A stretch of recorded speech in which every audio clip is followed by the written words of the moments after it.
Man kann stundenlang solche wunderbare Lieder hören. Vielleicht, wenn ich euch frage, wolltet ihr jetzt Botschaft hören oder weiter Lieder?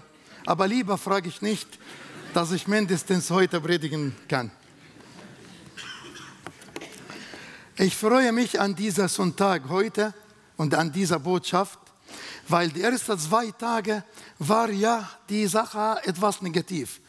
Ein Mann, der blind saß an der Straßenseite und die schrie. Und dann die Leute haben ihn verhindert. Aber natürlich, es muss ein positives Ergebnis nach dieser Geschichte. Ich möchte den letzten Teil von dieser Geschichte in Markus Evangelium, Kapitel 10, lesen. Und ich möchte in dieser Stelle mit euren Namen alle meine Geschwister von verschiedenen arabischen Hintergrund, aber auch die aramäischen Geschwister, die extra aus Bietigheim-Bissingen bis hier gefahren sind, die reden die aramäische Sprache, die Jesus auf der Erde gesprochen hat. Wegen der Zeit, ich wollte denen überraschen, dass ich denen alle hier einladen und dass die ein aramäisches Lied singen. Die haben nicht geübt, die wissen davon überhaupt nicht. Aber beim nächsten Besuch werden wir das tun. Vielen Dank, dass ihr gekommen seid. Markus Evangelium, Kapitel 10, ab Vers 49. Da blieb Jesus stehen und sagte: Ruft ihn her. Einige liefen zu den Blinden hin und sagten: Nur Mut, komm mit, Jesus ruft dich. Da warf der Blinde seinen Mantel ab, sprang auf und er kam zu Jesus. Was willst du? Fragt Jesus, was soll ich für dich tun? Der Blinde sagte: Rabbuni, ich möchte wieder sehen können. Jesus antwortete: Geh nur, dein Vertrauen hat dir geholfen. Im gleichen Augenblick konnte er sehen und folgte Jesus auf seinem Weg. Amen.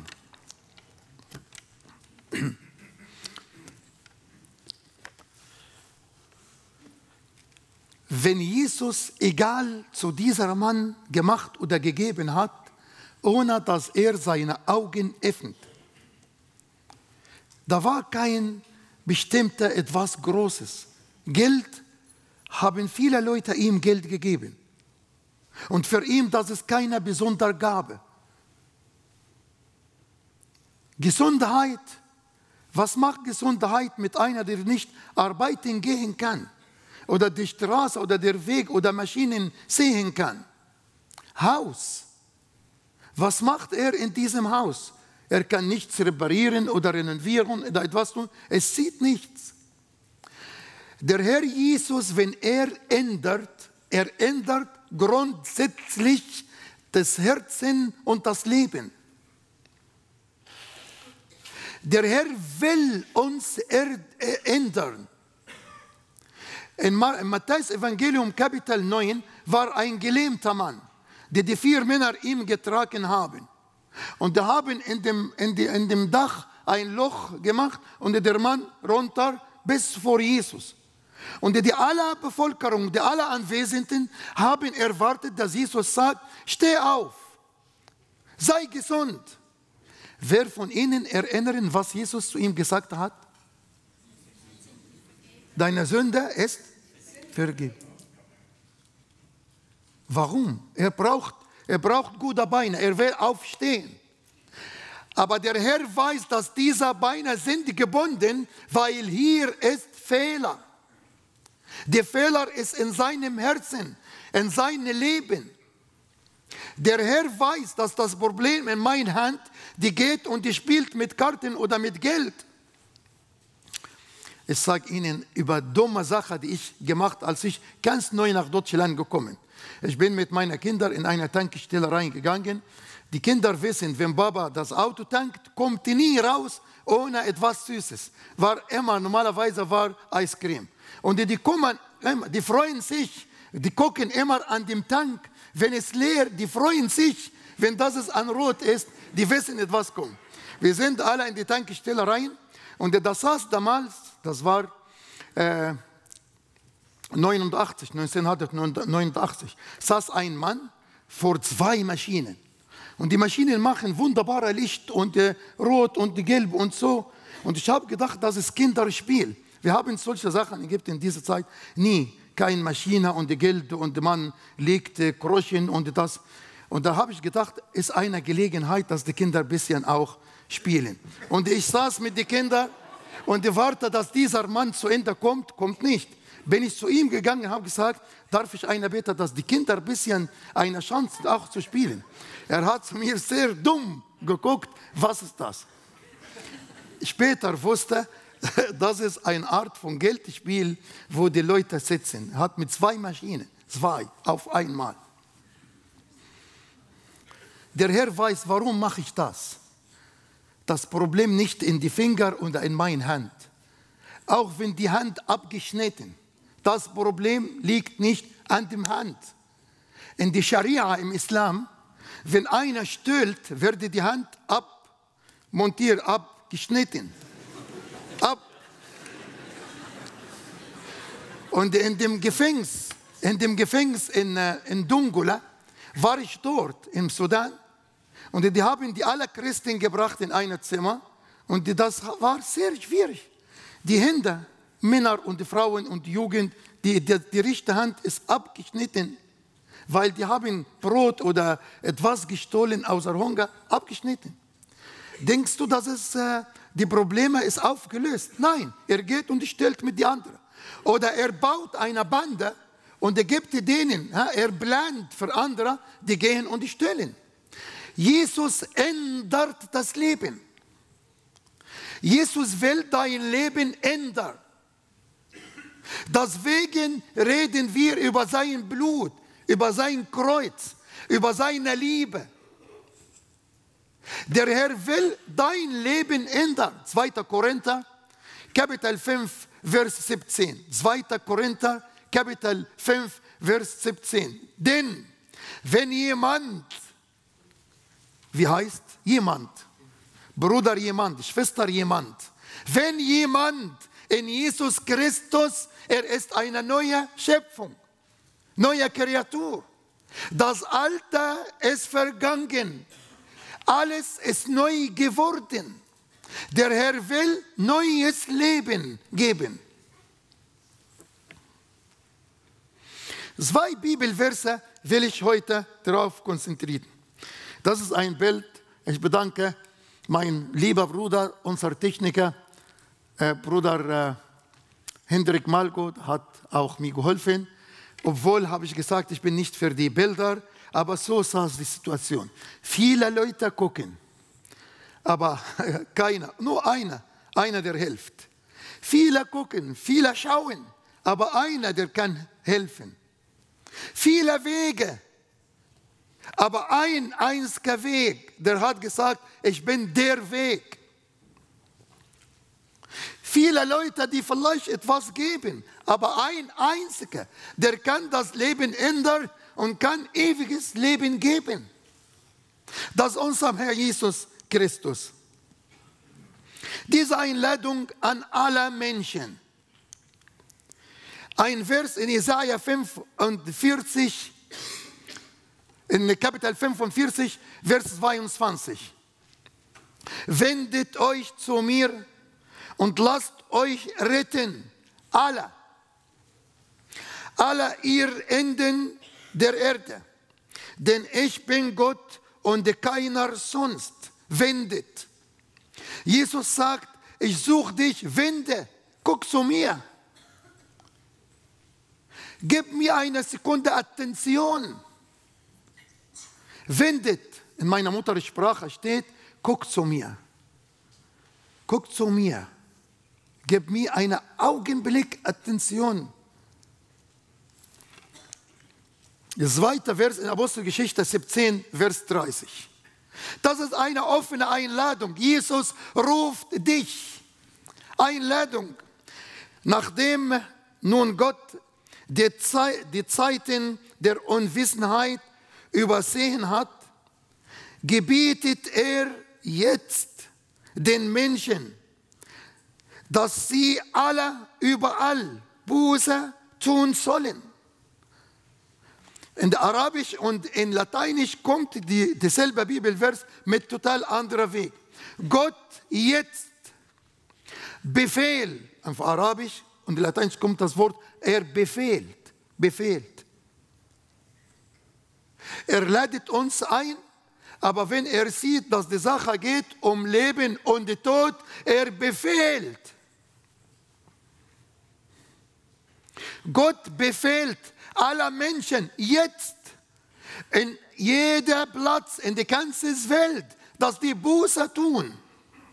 Und wenn man liest die Reste von dem Verse, sieht man die Belohnung. Er vergisst für uns die alle vergangenen Jahre mit allen Missetaten, was wir gemacht haben.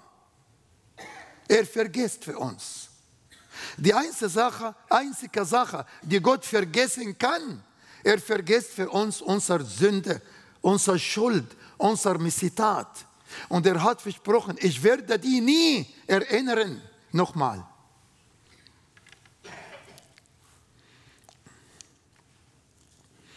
Wie hat Bartimäus auf den Ruf des Herrn reagiert? Und das ist mein Schwerpunkt heute in dieser Andacht, in dieser Gotteswort. Wie hat er reagiert, wenn der Herr ruft dich heute? Wenn der Herr dich einlädt, wie oder was machst du? Zuerst, er hat sein Kleid weggeworfen. Eigentlich, das Wort Kleid und die andere Übersetzung kommt, ich glaube, das Wort Mantel. Es ist kein etwas Besonderes Mantel oder Kleid. Eigentlich, das ist ein Symbol für die Äußerlichkeit. Und das war im Orient, in Jericho, wie in Ägypten, wie in Libanon, wie in unseren Ländern. Da kommt einer Bettler und holt eine sehr alte, zerrissene Stück von Stoff oder alter Mantel, der ist total zerrissen und sitzt und nimmt das drauf, dass jeder guckt und sagt, ach, wie arm, so arm. Und versucht, die Herzen oder die Gefühle von den Menschen zu bewegen. Durch dieses alte Stück, durch diese Methode lebt er und versucht, von den Leuten etwas zu bitten. Aber als Jesus ihm rief, sagt Nummer 1, er hat sein Kleid weggeworfen. Dieser Kleid ist Symbol für die Äußerlichkeit. Dieser Kleid ist vielleicht ein Symbol für Sachen, die mich und dich hindern. Und lasst uns bleiben in dieser Situation. Ich erinnere mich in Johannes Evangelium Kapitel 4, die Frau, die Samaritaner Frau. Als Jesus sie begegnet, hat sie ihren Krug verlassen, weg. Hat diesen Krug weggelassen. Vielleicht hat sie jahrelang dieser Krug gebraucht, um ihr Gesicht von den Leuten zu verstecken. Aber als sie Jesus begegnet, ließ sie diesen Krug, verlass sie das. Johannes 5, Matthäus Evangelium Kapitel 9, sehen wir, dass er stand auf. Zuerst hat dieser Kleid weggeworfen, raus. Dann aufgestanden. Und es gibt etwas, der bindet diese zwei Punkte zusammen. Er kann nicht aufstehen, solange hat er diesen alten Mantel oder alter Kleid oder dieser kaputte Stück Stoff. Kann nicht aufstehen. Die ist voll mit Löchern. Da kommt einer in seinen Fuß und fällt er runter. Die muss weggeworfen. Wenn du willst, ja, für Jesus sagen, es kostet Manche Evangelisten sagen, komm zu dir Herr, es kostet dir nicht, nur sag ja, nein. Ich sage von dieser Kanzel heute, es kostet, ich muss Sachen wegwerfen. Vielleicht eine Beziehung, vielleicht eine Gewohnheit, vielleicht ein Platz, wo ich gehe, vielleicht ein Hobby.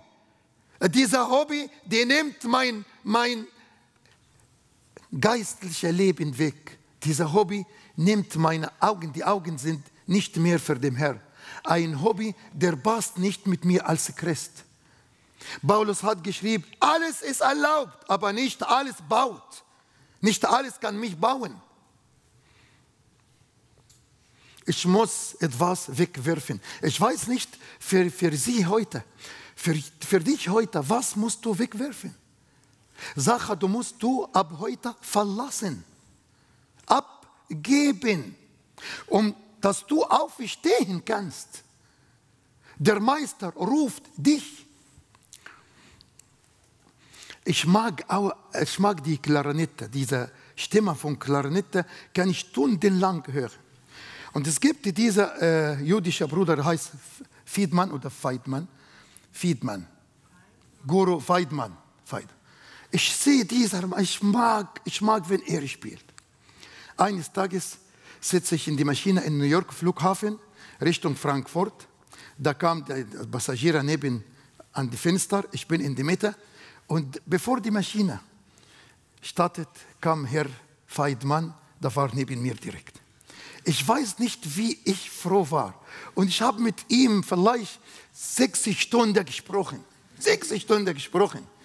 Und dann hat er meine Karte, ich habe seine Karte. Und plötzlich kam ein Anruf von ihm nach Hause. Und er hat zu mir ein CD von ihm geschickt. Ich weiß nicht, ich werde das nie vergessen, dass dieser Mann hat mich angerufen und schickt mir ein CD nach Hause mit seinem Spiel. Er hat mich gerufen. Er hat mich gerufen. Aber ich rede heute nicht von einem Musiker oder einem Ministerpräsident oder von einem berühmten Arzt. Ich rede von Jesus Christus, der Herr des Lebens. Er ruft dich persönlich. Wie reagierst du? Willst du aufstehen? Du musst etwas wegwerfen. Sache muss abgegeben. Gibt es Sache, die passt nicht mit dem Herrn? Die geht nicht. Die geht nicht. Als ich junger Mann, bevor ich geheiratet, hatte ich manche Sache, die war bei mir vielleicht 10 Jahre. Habe ich diese Sache gebraucht. Als wir geheiratet, hat er in Geborge geguckt, hat gesehen, manche Sachen, die kann man nicht an die neue Wohnung mitnehmen. Ich war beschäftigt, ich will diese Sache mitnehmen. Aber danach, in die neue Wohnung, habe ich gesehen, die passt nicht. All dieser alte Kram, das muss weggeworfen. Wir müssen ein neues Leben anfangen. Bei uns zu Hause hier sitzen wir und frühstücken in die Terrasse. Und in die Terrasse haben wir ein Vogelnest. Die Vögel haben ein Nest gebaut. Und als die Kleinen groß geworden und weggegangen, aber das Nest ist noch da bei uns. Da habe ich von ihm ein Foto gemacht. Eines Tages kamen manche Vögel an die andere Ecke von der Terrasse und die fangen an mit Stroh neue Nester zu bauen. Und da habe ich gesagt zu meiner Frau, das sind die sehr dumme Vögel. Warum machen die so viel Mühe? Hier ist noch einer, der fertig. Und meine Frau hat gesagt, ja, mein lieber Mann, nicht die Vögel, die dumm sind, aber jemand anderer. Die Vögel werden nie ein gebrauchtes Nest benutzen. Dieser Geruch und so, nein, die geben Mühe und die bauen ein neues Nest. Es geht um eine neue Familie, um eine neue Zukunft. Die müssen Mühe geben und die sammeln jedes Stück Stroh und die geben, bis die ein neues Nest bauen. Dann legen die Eier in dieser neu und die kommen die Kleinen in dieser neu. Wenn du willst eine neue Familie, starke Familie als junge Leute. Meine Geschwister, die noch nicht verheiratet. Wenn du möchtest eine gute Familie in die Zukunft und garantiere eine gute Familie, baue jetzt einen Kontakt mit dem Herrn Jesus Christus. Werdest du die richtige Partnerin oder Partner finden, dann kannst du deine Kinder in Gottes Weg erziehen. Was du wünschst für deine Kinder in der Zukunft, mach es jetzt. Was willst du nicht, dass deine Kinder oder Tochter in der Zukunft erlebt, tu das nicht jetzt. Und es steht hier in der Bibel, die Eltern haben, ich weiß nicht, was heißt das Wort auf Deutsch, diese grüne, sauer, kleine Traube. Wie heißt das? Eine Traube, die ist noch grün und ganz, ganz sauer. Er muss Deutsch lernen, das geht nicht. Die Eltern haben das gegessen und die Zähne von ihren Kindern sind geschädigt. Die Eltern haben das gegessen, aber die Zähne von den Kindern haben das beschädigt. Pass auf, was du tust. Das ist wie ein Konto auf die Bank. Was du auf die Konto legst, findest du das. Was du tust, wird die Kinder das wird die Kinder helfen oder schädigen. Fang mal richtig an. Hat da jemand zu mir gesagt, ich war in Schweden, besuchte einen Gefangenen. Er hat zu mir das gesagt. Das Leben mit Jesus, als er zum Glauben gekommen ist, wie hier bei dem Hemd.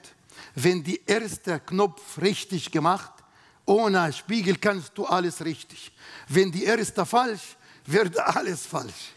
Fang mal richtig mit dem Herrn. Fang mal richtig mit dem Herrn. Er wird dir helfen. Er stand auf. Und der Herr sagte zu ihm, was willst du? In Matthäus Evangelium Kapitel 9, ein Mann stand auf und geht heim. In Johannes Evangelium 5,9, ein Mann stand auf und der Herr sagt, geht hin. Es geht nicht, dass ich Jesus begegne und bleibe ich, wie es ist. Ich muss aufstehen. Wann steht man auf? Wenn man bereit zum Arbeiten oder Kampf oder etwas zu tun, etwas zu schaffen. Wir müssen aufstehen. Das Leben ist kurz. Das Leben ist kurz und geht schnell. Steh auf von dieser Situation. Im Psalm 1 spricht über der Mensch, der Gott folgt. Der gute Mensch, der Christ, er darf nicht sitzen in solche schmutzige Gruppe. Der Mann, der in Johannes Evangelium Kapitel 5, diese 38 Jahre geblieben. Warum? Weil er saß zwischen einer Menge von Menschen, die alle krank. Die Bibel sagt, viele Menschen sind krank. Er ist mitten in dieser Gruppe. Er lebt in dieser Gruppe. Die ganze Atmosphäre ist krank. Geh raus. Steh auf. Steh auf. Es kostet. Vielleicht musst du eine bestimmte Arbeit verlassen. Es kostet. Es ist hart. Aber es geht um dein Leben. Wir leben ein einziges Mal. Ist auferstanden. Wie diese Menschen, die auferstanden sind. Er kam zu Jesus, hat den Kleid weggeworfen, stand auf, hier steht sprang.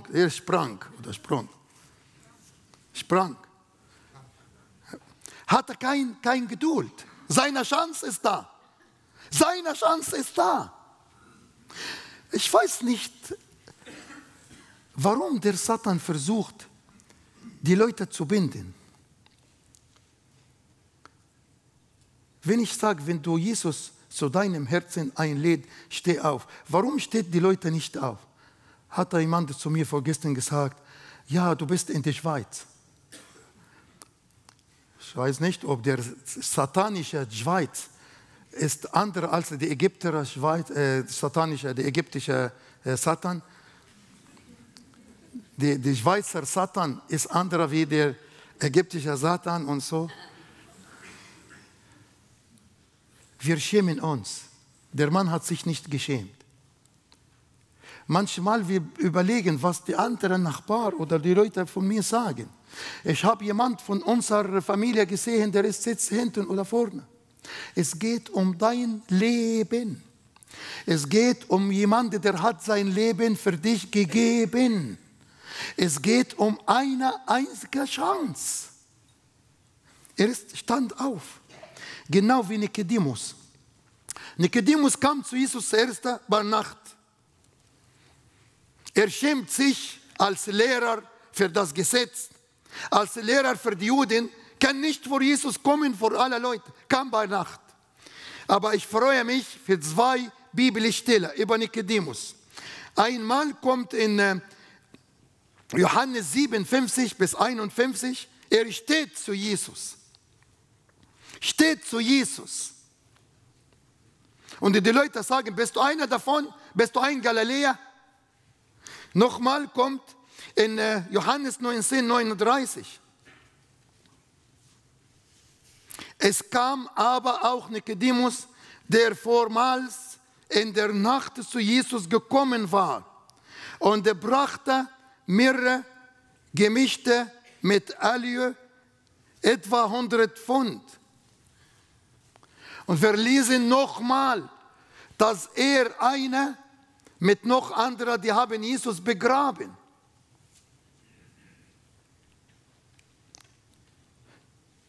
Total Änderung in seinem Leben. Zuerst er geschämt und er kommt bei Nacht, aber jetzt er steht und er redet und er steht an der Seite.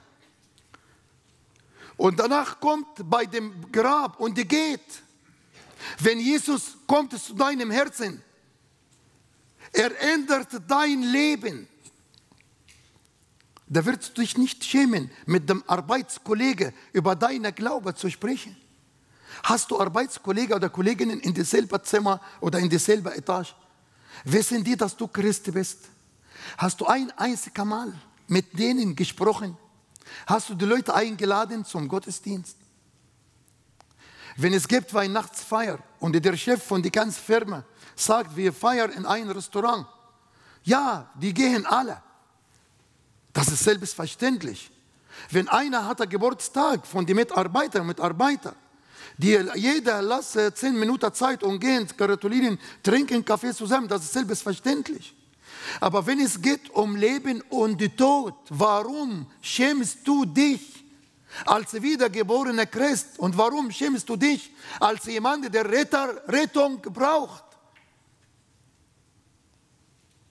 Der Herr wird dich heute befreien. Der Mann ist auferstanden und kam zu Jesus. Dann kam die Antwort. Er wünschte, sehen zu können. Und er gebe euch erleuchtete Augen, eures Verständnis. Epheser 1,18. Der Herr öffnet deine Meinung, deinem Herzen, deinen Gedanken. Nicht nur, ich rede nicht über die Augen, aber ich rede über die inneren Augen. Der Herr, und er gebe euch erleuchtete Augen eures Verständnisses. Er will wirklich mich von innen erleuchten, dass ich das Leben sehe mit total anderen Augen. Wo und wofür verwendest du und ich unsere Augen? Dann kommt die nächste Schritte. Er folgte Jesus nach auf dem Weg. Das ist das ganz normale Ergebnis. Jemand, der Jesus ihm verändert. Er sagt, Herr, du bist der Weg.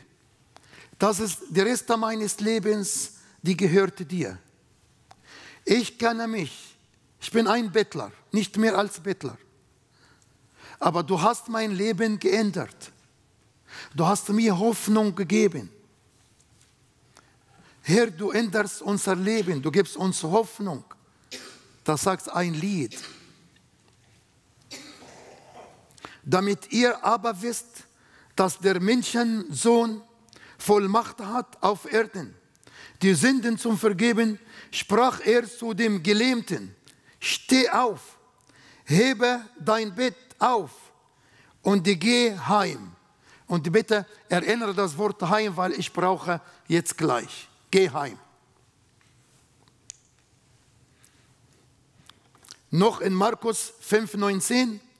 Aber er ließ es ihm nicht zu, sondern sprach zu ihm: Geh hin in dein Haus, zu den Deinen, und verkündige ihnen, welche große Wohltat dir der Herr getan und wie er sich deiner erbarmt hat. Ein Mann, der lebt neben die Friedhöfe, beim Friedhof, verrückt, hat sich selbst gefesselt manchmal, und manchmal die Leute haben ihn gefesselt und er hatte Steine und er verletzt sich selbst mit Steinen. Jesus hat ihm begegnet, hat die bösen Geister weg, und er wollte mit Jesus unterwegs, hat Jesus gesagt: Nein, nein, nein, Moment. Jetzt bist du geheilt. Geh hin in dein Haus. Und für den Mann in Matthäus 9 sagt Jesus zu ihm: Geh heim. Was ist die Geschichte? Das beste Platz, wo du die Bibel verkündigen kannst, das ist zu Hause, bei deiner Familie. Das sind die Leute, die brauchen unbedingt deine Hilfe. Und in die Bibel kommt manche Worte. In Hohelied, Kapitel 1, sagt: Ziehe mich, Herr, zu dir, da werden wir rennen. Ziehe mich, werden wir. Du kommst zu dem Herrn, und der Herr gebraucht nicht das viel zu kommen. In Apostelgeschichte, Kapitel 16, als Paulus und Silas waren im Gefängnis, und der Mann, der Gefangene, der Mitarbeiter im Gefängnis, hat gesagt: mein Herr, was soll ich tun, dass ich erlöst werde? Die haben gesagt: Glaube an den Herr, glaube an den Herr Jesus Christus, werdest du und deine Familie gerettet. Du glaubst. Der Herr gebraucht dich für deine Familie. Zieh mich her, da werden wir dir nachfolgen. In dir ist ein Schlüssel. Du kommst zu dem Herrn, und der Herr wird dich mit seiner Gnade gebrauchen, als Segen für die ganze Familie. Ich bin sicher, dass mit unter uns hier in der Zionisthalle Leute, die können das bestätigen. Die sind gekommen, dann Gott hat denen gebraucht, als Segen für die ganze Familie. Das ist genau, was ist passiert. Der Herr will nicht, dass wir einfach schnell in die Mission gehen oder her und hingehen, aber er will: Ihr werdet Zeugen für mich in Jerusalem, Judas, Samariten und die ganze Welt. Und die viele von der Bibel erklären haben gesagt: Jerusalem ist einer deiner kleinen Bereich, deine Verwandtschaft, deine für zu Hause, deine Gemeinde, wo du wohnst. Fang mal in dieser Bereich. Jesus lässt nicht Tausende von Menschen, die geheilt und die gerettet, hinter ihm laufen. Aber er sagt zu jeder: Geh heim. Meine Frage zu dir, als wiedergeborener Christ jetzt: Bist du ein guter Zeuge zu Hause? Für deinen Mann, für deine Frau, für die Kinder? Sind wir gut Vorbild? Was sagen meine Kinder, wenn jemand fragt über mich? Was sagt meine Frau? Was sagen die Nachbarn? Was sagen die? Es ist sehr wichtig. Wir sind verantwortlich vor Gott über diese Gesellschaft, über meine Familie, über meinen Nachbar, über meinen Kollegen. Ich bin verantwortlich über diese Menschen, über diese Seele.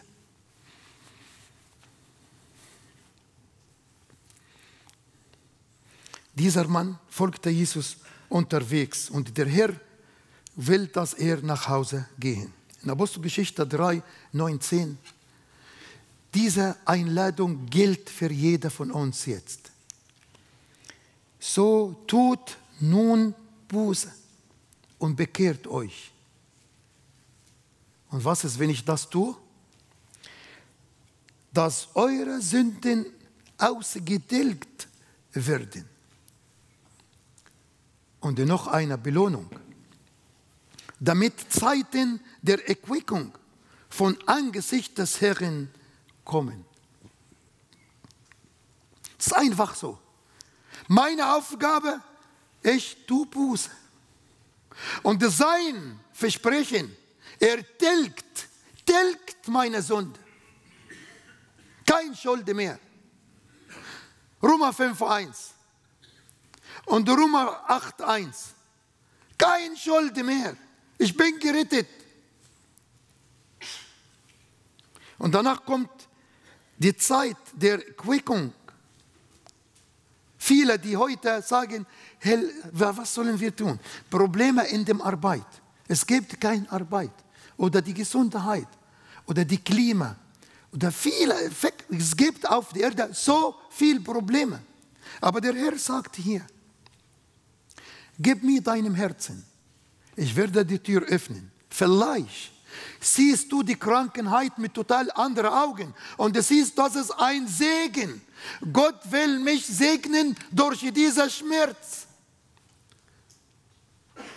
Gott wollte mich helfen und retten durch diese Zeit, wo ich arbeitslos bin. Gott will zu mir reden oder mich begegnen. Probleme gibt es. 2 Bibelverse. Einer in Psalm 32 und der andere in Psalm 34. Wir gucken das zusammen. In Psalm 32 kommt dieser Vers. Vers 10. Vielleicht auf Deutsch 11, weil es manchmal ist andere. Psalm 32 und Vers 10.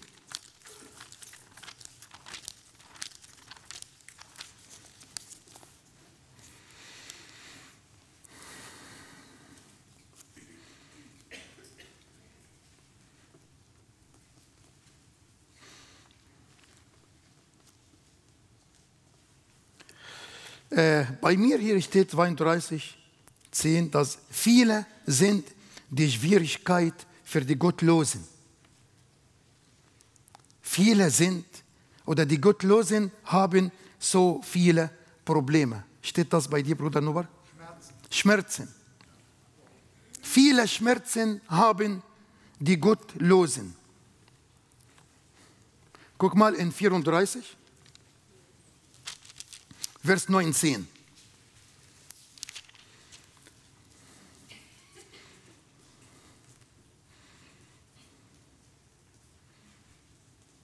Steht hier, viele Schmerzen haben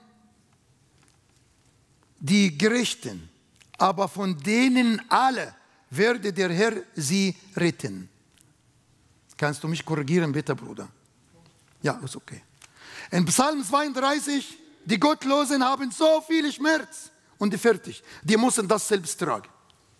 In 34, die Gerechten haben so viel Schmerz, aber von denen alle werde der Herr sie retten, helfen, unterstützen.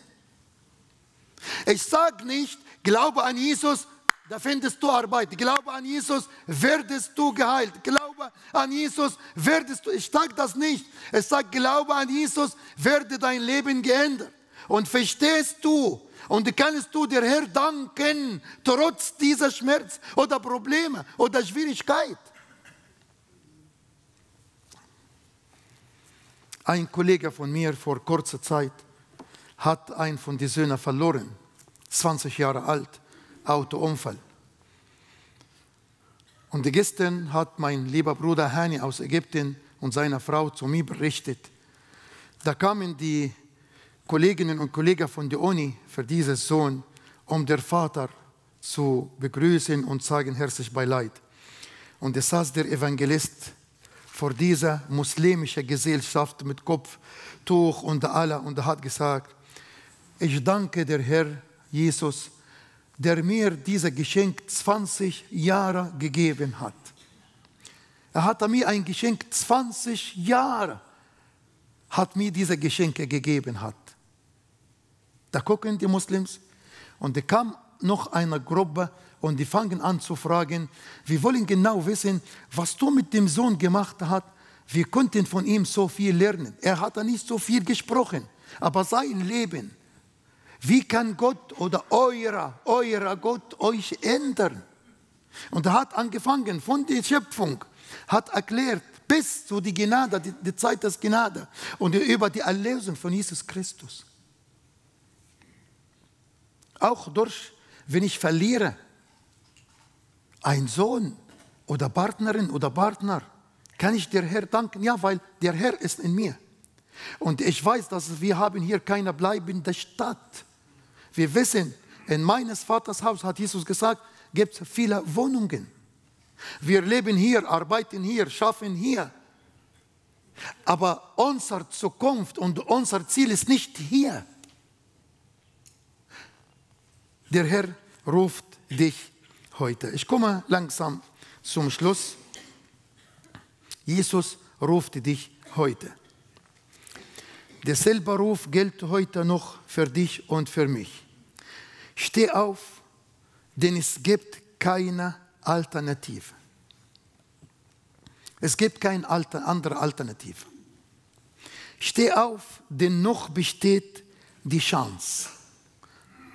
Gestern, wir machen einen kleinen Spaziergang, einen Gebetsspaziergang, morgens früh mit den arabischen und aramäischen Geschwistern. Und machen wir Andacht vor dem Frühstück morgens in dem Maranatha-Haus. Gestern hatten wir Andacht von Prediger Kapitel 12. Denke an deinem Schöpfer in deiner Jugendzeit. Wir haben gesprochen über Jugendzeit, wie die Jugend Kraft haben. Kraft, die werden nie müde. Die wollen immer etwas tun, immer auf Achse, immer auf ihre Aktionen. Und die haben Lust und die essen viel und die reden viel und hören viel Musik und fahren Autos sehr schnell. Die Jugendzeit, Kraft. Aber dann haben wir in Prediger Kapitel 12 gelesen, wie wenn die Haare weiß wird und die Zähne, die Mühlen, sagt er, die Mühlen wird wenig. Und diese goldene Schale steht in Prediger 12, die goldene Schale, ja, und die Silberkette oder die Silberkette steht über unser, und die Helfer und die Bewahrer das Haus über die Hände, wenn die Hände zittern und die Beine werden schwach und die Augen werden schwach und die Ohren werden schwach. Was kann ich für den Herrn weiter tun? Was du gemacht ist gemacht. Was du auswendig aus Gottes Wort gelernt, hast du es gespeichert. Es ist gespeichert. Aber Jugendzeit hier heißt nicht 17 oder 27 oder 77 Jahre alt. Hat da nichts zu tun mit dem Alter. So lange kann ich hören. So lange kann ich sehen. So lange kann ich überlegen. So lange kann ich entscheiden. Da bin ich noch in die Jugendzeit. So lange kann ich zu dem Herrn zurückkommen. Da bin ich noch in die Jugendzeit. Deswegen wollen wir diese Gelegenheit nutzen. Steh auf, weil es geht um Leben und den Tod. Zum Schluss steht auf. Denn er ist für dich gestorben und auferstanden. Jesus persönlich ruft dich heute. Was wird deine Antwort? Was antwortest du? Als Christ, er will dich als Botschafter in die Familie. Und als jemand, der Rettung braucht, er ruft dich heute. Verlasse diese Geschichte. Verlasse diese Bettlerei. Verlasse diese miserable Situation. Und du komm zu dem Herrn. Lasst uns beten.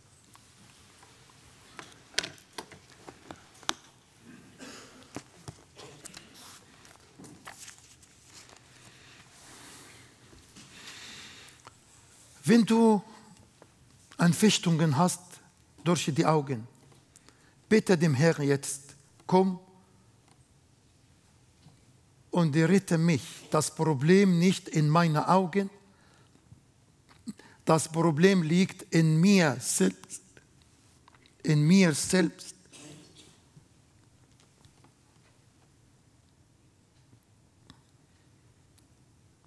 Wenn die Probleme oder die Anfechtung bei dir kommt durch deine Lust, es geht nicht um die Lust, aber es geht, dass das Herz ist nicht für den Herrn.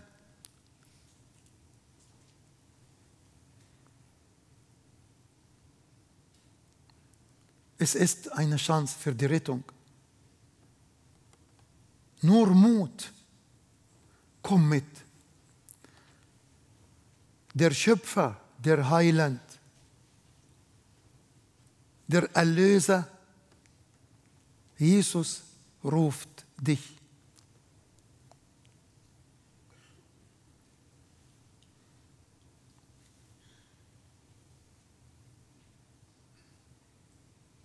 In dieser stillen Zeit bitte ich dich, dass du dein Herz erheben.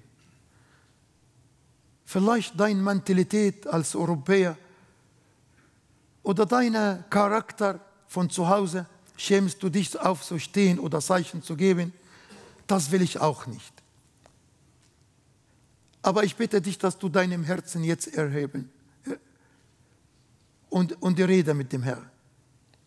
Rede mit dem Herrn. Nach dem Gotteswort, nach dem Gottesdienst, wenn du Einzelgespräch wünschst. Die Ältesten von der Gemeinde sind da. Ich werde mich freuen auch, wenn du kommst, mich zu begrüßen, da können wir zusammen reden. Geh nicht nach Hause zurück mit derselben Last, ohne Entscheidung. Wir als Missionswerk haben überhaupt kein anderes Ziel von dieser Evangelisation, außer die Rettung deines kostbaren Lebens, deiner Wertseele. Und wenn du vergisst alles von dieser Evangelisation, vergesse nicht deinen Namen, was der Herr dich genannt. Du bist wertvoller Sohn. Du bist wertvolle Tochter. Die Welt kann das nicht. Der Satan weiß das nicht. Nur der Einzige, der in dir sein kostbares Blut gegeben und vergossen hat, er versteht. Bete für die Zeit, die von dir weggeht. Die Zunge, dein Lebensstil,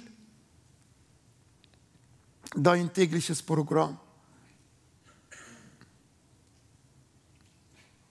Frage um Befreiung von aller versteckten Liebe, fremde Liebe.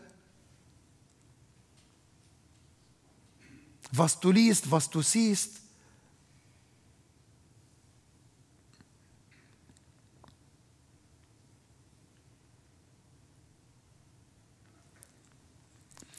Ich bitte meinen Bruder Norbert, mich zu unterstützen beim Gebet von hier von Kanzel. Bitte.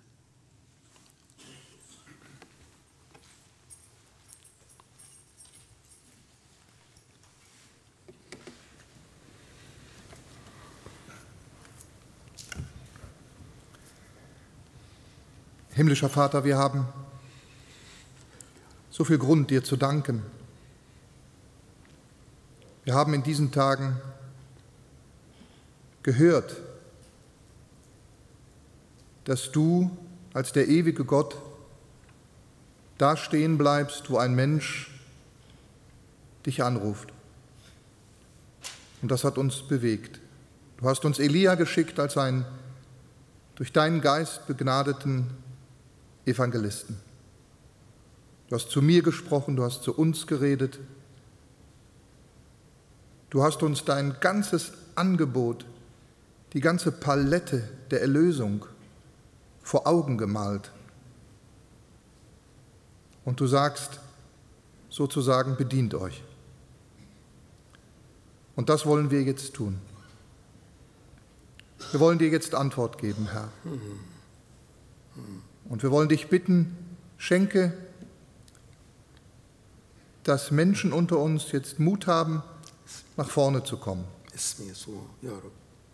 Am Anschluss dieses Gottesdienstes, dass sie hier nach vorne kommen, dass sie sich hier hinsetzen und dass Elia oder vielleicht andere mit ihnen beten können. Dass sie reagieren auf dein Angebot, höre, steh auf, komm, Jesus ruft dich. Und auch Elia und seine Freunde befehlen wir dir an, wenn sie weiterreisen, die Dienste, du segnest sie. Und wir geben dir die Ehre über diese Tage. Sie waren erfüllt mit deiner Herrlichkeit, mit deinem Geist. Amen. Amen.